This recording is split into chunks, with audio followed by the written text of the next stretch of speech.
without further ado, I have Zach Faisal and Matt Jakubowski. Please give them a warm round of applause.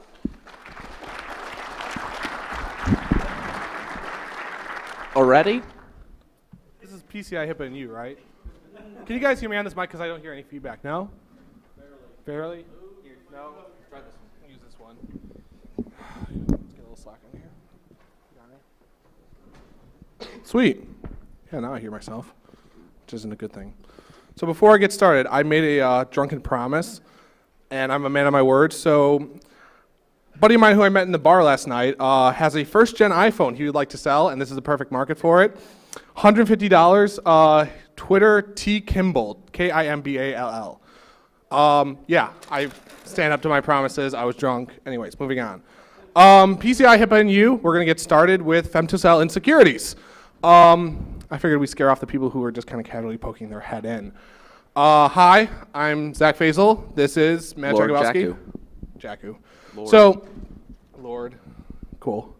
So I like to start off every talk I kind of give with a heads up as to what this talk is about and what it's not. Because if you want to sit here for the next 45 minutes to an hour, I don't want you to sit here and be swearing my name after the talk going, why did I stay? So first of all, what this talk is about. We're going to be talking about distributed wireless communication devices, aka an acronym I made up called femtocells. We try to keep the name kind of different so it didn't scream. We're going to do a quick overview of cell technologies. You got to know how cell phones work in order to take and, wow, that light is moving. Ooh, look at the light. We got to do an overview on cell technologies to understand, how these femtocells work for GSM and CDMA, since those are the two products out here in the States. We're going to talk about how the femtocells work, a little bit about hardware hacking, security implications of femtocells, and what we found on femtocell insecurities. What this talk is not. We're not going to just say potentially, theoretically, maybe, sort of, kind of, but I will say the word potentially a lot, because there's a lot of things I can't do legally, and I won't do those things illegally. I was waiting for a schmooball. Thank you. I hand out this many, and no one, yeah. Oh, and by the way, fake vendor-specific balls, not schmooballs, but vendor-specific lookalikes are up here if you want some. Feel free to abuse them. So yeah, this is not some, God. This is not, What did I do? Hey, mobile disco.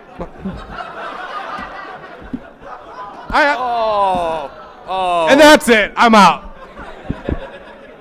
All right, cool. And it's not elite 0-day talk. I'm not going to be dropping some big 0-day bomb on you. What? Sorry. Oh, throw like a girl. I was like, I'm a girl? What? What did I do now?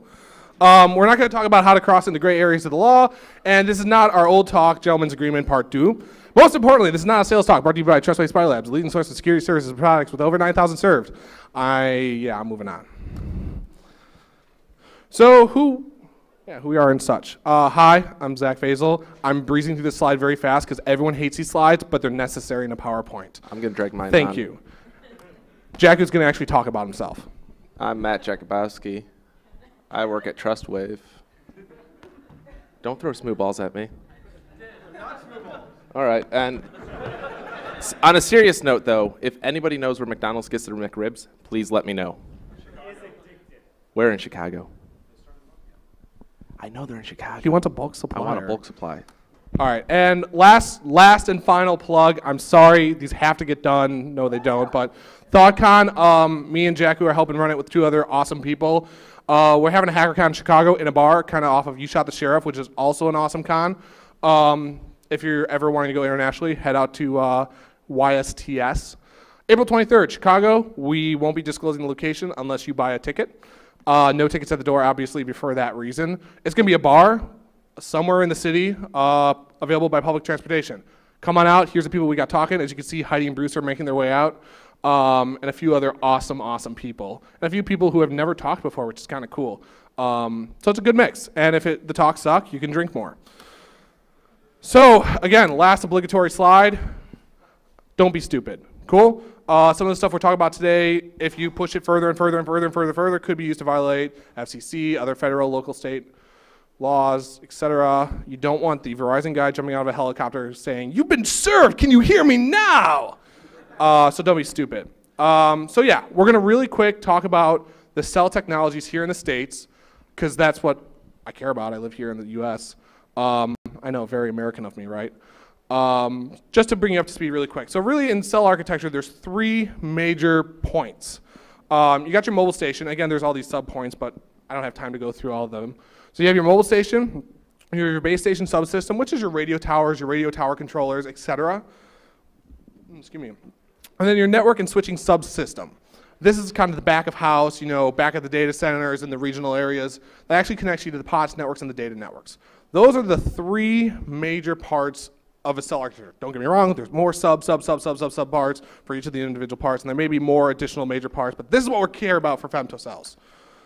Here in the States, there's 2 big players, in the 2 big technologies. In the GSM market, we've got AT&T and T-Mobile. Don't get me wrong, there's a bunch of other players. And CDMA, we got Verizon, Sprint, and US Cellular. And Boost Mobile, but they aren't worthy enough to be on there. Ooh. For cell frequencies, we've got 3 major ranges. We got the 800, 850, and 1900 range. This is for CDMA and GSM. These are the frequencies. Enough said. And we kind of need to know how these cell phones actually communicate and talk. If you want to know more about GSM, yeah, GSM, they didn't do CDMA. The GSM handshake, the GSM encryption, honestly, go buy the DVD that says GSM Seriously. Don't wait until it's out on the ShmooCon website in 6 months or so, whenever it comes out. Go help support the guys who are doing the video here. It's awesome. It's not expensive. The GSM Seriously talk is an awesome talk, some awesome cutting stuff when it comes to cell encryption, decryption, etc. But so this is the basic GSM handshake. You've got your mobile station, your base station, and your network and switching system. Basically, the mobile station says, hey, here's my serial number, my IMSI. On the back end, the NSS basically gives a random number to make this session unique, the result of encrypting that random number, and KC, which is going to be the encryption key used for this system. Now that encryption key used for this current session is based on the private key of the phone that both the MS and the NSS know. Good? Got it? Follow so far? Cool. I could have made it more visual, but I was lazy and did these slides yesterday. So basically it sends it to the base station. The base station sends only the random number to the mobile station. The mobile station then goes, all right, cool, I got a random number. I'm going to encrypt this random number, basically create a hash, and run it through my algorithm. I'm going to get KC, which you know too, because obviously we both know my own private key, and a response, which is a hash value of the random number. I'm going to send the response back to you saying, hey, this is what I got. We cool? And then we start talking. And we set up encryption optionally. I'll touch on that in a second. UMTS, A53, and HSPDA. DPA, PDA, I'm tired. Same basic thing, but it's a little different. Now in GSM, basically just the handset authenticates with the system, but the system doesn't authenticate with the handshake. So I could just go ahead and use my phone on non-3G and connect to any system that accepts me, which is awesome, right? So basically in UMTS A53, the NSS actually gives an AUTM, which is the authentication for the network, which is basically, again, a hash value based on that random number and the private key. Sends it to the phone with the random number. That way the mobile station goes, oh yeah, okay, you know, the hash checked out on my end, you're good. Here's my response. And again, the handshake. What's interesting to note here is actually encryption is native on this for HSPDA. And the encryption, from what I've read, again, if I'm wrong, please correct me, is between the NSS and the MS, not the base station. I'm waiting for someone to know. Right? Cool, awesome. So for encryption, there's 4 basic types for GSM. A50, which is non-encryption. A51, which, again, the GSM Seriously talk, I'm sorry I keep plugging them, but awesome work, guys. Broken, there's rainbow tables out there. A52 is the weak sauce version of A51 for export. And A53 is going to be that HSPDA stuff and UMTS stuff. There's papers that just came out recently that says it's being broken, and I don't know how academic-y they were getting broken or if they actually had a really proof of concept, but I'll believe it when I actually see it, just like the A51. So that's all kinds of awesome. CDMA is a little different here. It's a little more complicated of a handshake here. So I'm going to try to explain this as easily as possible, and I'm sorry for all the missing arrows. Again, yesterday. So the ESM and MIN get sent all the way to the NSS. That, again, is the serial number of this phone. The switching substation, or the network switching substation, sends back a random number, which is to generate the encryption for that session, an authentication, and another random number to validate that random generated key. I'll touch on that in a second here.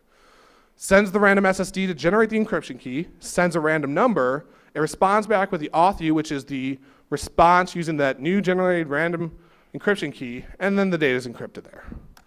This is how the keys generate in CDMA. It's a little more of a pain than GSM, 851.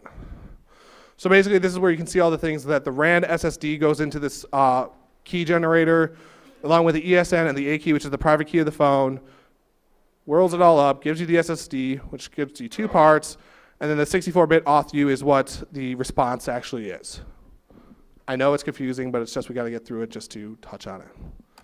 Cool. So femtocells what? So what are femtocells? So femtocells are basically in-home devices used by the cell companies, or being sold now or leased or whatever they're going to do with them, to provide cellular service to a phone without any kind of new technology for the mobile user.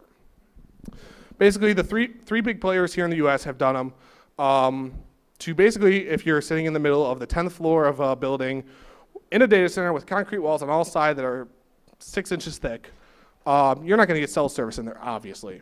Basically, this will help you provide cell service in there via IP. So it'll create an IP session back to the cell company, and then rebroadcast a cellular signal on those 800, 850, and 1900 bands for your phone to use. Your phone works on them, they know them.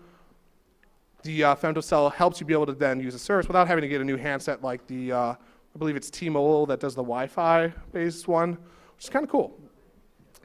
So yeah, provide cell service in areas you can't use it, and it's a big growing area.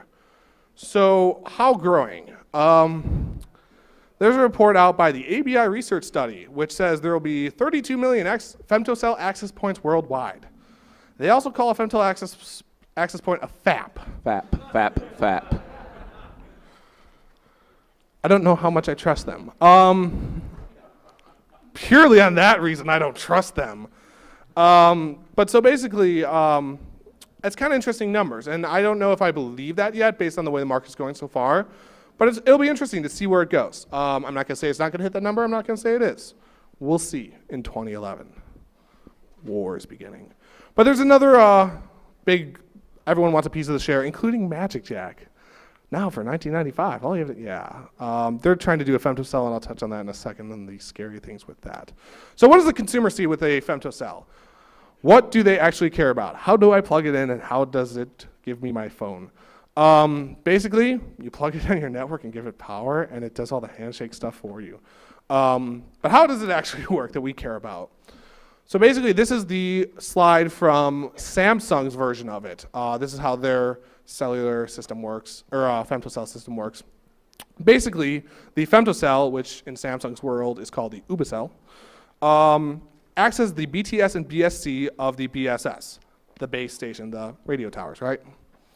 It then, over IP, which is an IPsec tunnel actually all the way back, connects to the security gateway. Security gateway on the outside is just a big fancy word for VPN concentrator. Then on the inside, it's got all the interconnections to the voice lines and then the provisioning lines for the actual modem so it can get its configuration information, and also all the gateways for data management, etc. So, what are these made of? There are 3 vendors, 2 products, and 1. We good? Thank you. Just like calling people out. No worries. If you need to take it, I mean, we could take it. Put them on speaker. That's cool. Motherfucker. Is it your mom? Anyways, I'm sorry. I'm killing time. You all want to get beers tonight, so we'll get going. So there's 3 vendors, 2 products, and 1 group of hackers here in the U.S. Well, there's more, but yeah. So you have vendor A and vendor SV. Vendor A for GSM and vendor SV for CDMA. Well, if you take S and consummate V's, you get Trogdor. So we're going to call them vendor A and vendor Trogdor for the time being. I don't like calling it SV. It's just kind of weird. So this is vendor Trogdor's product.